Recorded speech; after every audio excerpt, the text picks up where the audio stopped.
Muito bem, caríssimo estudante. Se você chegou até aqui, é porque você precisa agora correr aí para poder alcançar os colegas, não é mesmo? Então a gente não pode mais perder tempo, não há tempo mais para brincadeira. O negócio aqui agora é sério. Eita, prof! Prof. Iris está te dando um alerta, mas você ainda tem chance de recuperar. Então, para isso, vamos fazer a revisão aí de alguns apontamentos, de algumas temáticas muito importantes, alguns objetos de conhecimentos aí muito importantes aí que a gente abordou, certo? Então dá uma olhada aí nessa nossa última das últimas aulas aí. Olha só. Estamos na aula de número 19. E nessa aula de número 19 eu trago para vocês essa aula aqui de número 11, onde eu falei sobre energia para a atividade física e o esporte, também sobre a atividade física e os seus efeitos no músculo, as manifestações culturais dos esportes de aventura e natureza e as manifestações culturais e representações da ginástica, aula de número 15, 11, 13, 14 e 15. Muito bem. Nessa aula de número 11, falei com você a respeito de energia para atividade física e esporte. Muito bem. O que foi apontado aí, Prof. Iris? Foi falado sobre o metabolismo energético, sobre a importância da energia, sobre a energia aeróbia e anaeróbia. Falei com você sobre o metabolismo catabólico e anabólico, né? Sobre a quebra, né? Sobre essa reconstrução também. Falei a respeito das formas de trabalho biológico e os substratos energéticos. Trouxe ainda sistema de energia no exercício e no esporte, certo? É uma temática assim que ela requer muita, mas muita atenção e assistir ali umas 2, 3 vezes, porque é uma temática assim que ela é um pouco mais complexa, gente, tá? Então é preciso correr um pouquinho. E aí eu falei que a ATP ela é uma moeda corrente de energia. Nessa ATP eu tenho uma fonte de energia que é imediata para que aconteça uma contração muscular. E aí eu tenho que lembrar dos sistemas, né, de quebras aí, e eu trago o sistema ATP-CP, o sistema glicolítico e o sistema oxidativo. E aí eu também vou observar a questão da duração e a intensidade dos determinantes dessa síntese de ATP, dessa produção de energia, durante aí a execução do exercício físico, né? E aonde acontece cada um. Eu observo em repouso uma variação significativa, né? A respeito dos lipídios, glicose, glicogênio, proteínas, que vai variando a partir do momento em que eu saio do repouso e começo a entrar nos exercícios leves ou moderados. E aí eu já começo a ver uma pequena mudança, né? Pouco significativa, pouco variante. Mas aí quando eu coloco mais intensidade, eu já começo a perceber uma mudança significativa entre esses 3 pontos aí. E aí se eu entro numa alta intensidade em exercícios de endurance, aí vocês vão perceber uma mudança bem maior aí, bem variante aí em todos os 3 pontos. Então, volta lá no material que a gente viu na aula, tá bem completo, né? Assiste aos vídeos, refaz os exercícios, tá? E observa aí os detalhes. Muito bem. E aí eu trago uma questão aí para você recuperar aí nessa aula. O que eu trouxe na aula? Eu falei com você a respeito que a energia, ela é essencial para o funcionamento do nosso corpo durante a prática de atividades físicas e esporte. Entre as opções abaixo, né, qual é a principal função dos carboidratos na energia para atividade física? Qual é, prof? A. Construir músculos. B. Regular o metabolismo. C. Sintetizar vitaminas.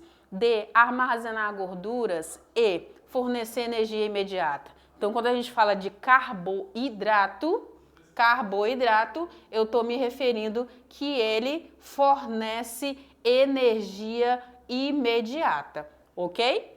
Muito bem. Vamos para a nossa segunda aula, então, enfatizada aí para a nossa revisão da recuperação, que é a aula de número 13. Nela eu falei com você aí sobre atividade física e os seus efeitos no músculo. Muito bem.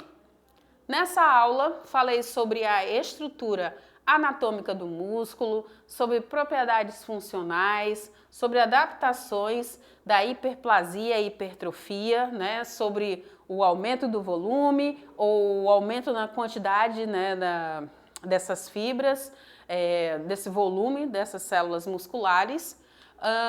Falei também sobre os tipos e características dessas fibras. Eu tenho aí dois tipos de fibras, a tipo 1 e a tipo 2. A tipo 1 é de contração lenta e a tipo 2 é de contração rápida. Muito bem. Registra tudo, hein? Muito bem.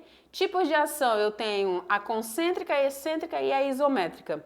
E aí, quando eu observo mais de pertinho esses tipos de ação musculares, ações musculares, eu tenho aí uma musculatura em repouso, onde não me acontece nada em relação à tensão, à força existente, né? O músculo está ali em repouso, tranquilo. Se eu já exerço uma força e mantenho ela, né, sem alongar ou sem encurtar essa musculatura, eu chamo essa ação de isometria, né, ou ação isométrica. Existe uma força centralizada. Se eu aproximo, se eu encurto essa musculatura, eu também tenho uma força central ali e eu chamo ela de concêntrica. E se eu alongo essa musculatura, eu chamo aí de força excêntrica, certo? Muito bem.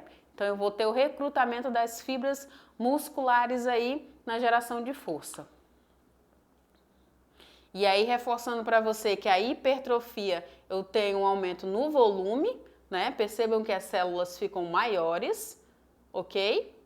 Muito bem. E a hiperplasia, eu tenho um aumento no número dessas células musculares, dessas fibras aqui, ok? Muito bem. Para que isso, Profires? Para que haja uma adaptação fisiológica na tentativa de responder a um esforço físico a qual eu esteja fazendo, tá bom? Muito bem. Hora de recuperar.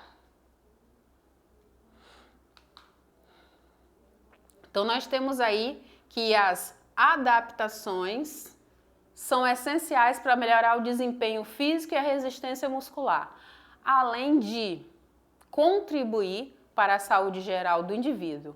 A atividade física regular pode levar a melhorias da força muscular, da eficiência energética e a capacidade de recuperação após um exercício. O que a questão quer? Em uma contração isométrica, o que acontece com a tensão muscular? Não confunda aqui, hein?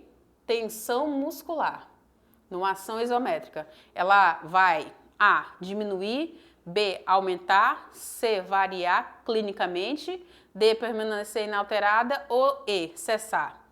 Ela vai aumentar. A gente está falando da tensão numa contração isométrica, tá? Então, ela vai aumentar a tensão ali naquele músculo. Vou sair do repouso, vai existir uma força centralizada ali, vai existir uma tensão ali naquela estrutura.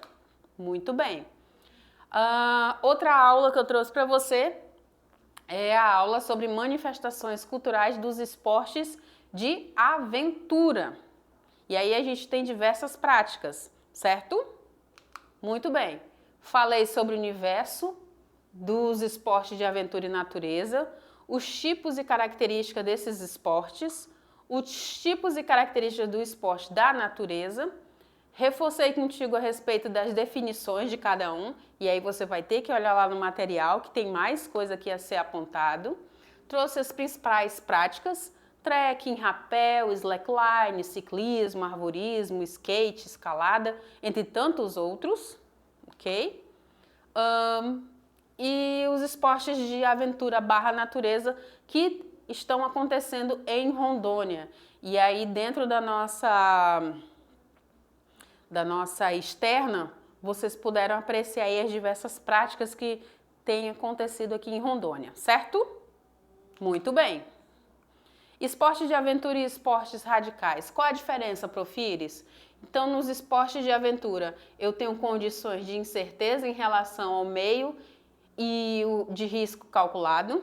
Eles podem acontecer no ar, na neve, no gelo, na água, na terra, praticados em ambientes naturais, ok? Os radicais, eu posso ter condições de risco calculado, posso ter manobras arrojadas e controladas, tenho aí também a questão do desafio extremo, fora do comum, né? E posso realizá-lo aí tanto no âmbito natural como no artificial, tá bom? Muito bem. Tenho diversos benefícios na realização dessas práticas, então pode propiciar a valorização do meio ambiente e da modificação de atitudes cotidianas, pode favorecer ações e atividades de sensibilização e conscientização ambiental. Também posso ter a potencial construção de valores pessoais e sociais. Posso também ter eles podem vir a ajudar a produzir e a liberar hormônios que são responsáveis por atuar no combate ao estresse, a regulação do humor e o aumento da sensação de bem-estar e também potencial de oferta de sensações e emoções prazerosas e significativas, certo? Bora recuperar? Bora lá então. Olha só, o que diz a questão? Os esportes de aventura barra natureza têm ganhado aí popularidade como uma forma de lazer, de educação ambiental e desenvolvimento aí pessoal. Qual característica é essencial para a prática de esporte de aventura na natureza? Qual a característica para ser considerada aí um esporte de aventura na natureza? A. Competitividade. B. Pontuação. C. Regras rígidas. D. Presença de espectadores. E E. Contato com a natureza. Isso aqui está bem evidente, né, gente? Muito bem. Letra E. Contato com a natureza. Muito bem, caríssimo estudante. É isso aí. A aula de número 15, falei com você a respeito das manifestações culturais e representações da ginástica. Muito bem. Nessa aula, eu reforcei com vocês a respeito da introdução à ginástica da educação física. Falei que ela surge lá com a questão militar, com a calistenia. Falei sobre os benefícios para o corpo. Trouxe diversos tipos de práticas de ginástica. Falei também ainda que essa ginástica ela surge também nas aulas de educação física, com práticas como rolamentos, acrobacias, paradas de mão. Lembra? Pois é, falei tudo isso na aula. Então, importante dar uma revisada nessa aula. A ginástica de condicionamento, a gente observa algumas características que podem ser realizadas com o próprio corpo, com o próprio peso e acessórios, com equipamentos, com ginástica de academia, como ginástica de academia, né? Então a gente percebe aí já grandes ganhos. Muito bem. Dentro dessa ginástica e essas capacidades, a gente trabalha muito a resistência, a força, o equilíbrio e a coordenação também. Então a gente vai ter aí os nossos músculos desenvolvendo todas essas capacidades físicas, caríssimo estudante. Isso é muito bom, é um ganho muito bom, muito favorável. A gente pode observar aí alguns benefícios como o que, Profires? A gente pode observar a preparação para outras modalidades, o relaxamento, a manutenção ou a recuperação da saúde, a recreação e o lazer, a competição, o convívio e a interação social e também a percepção e imagem corporal.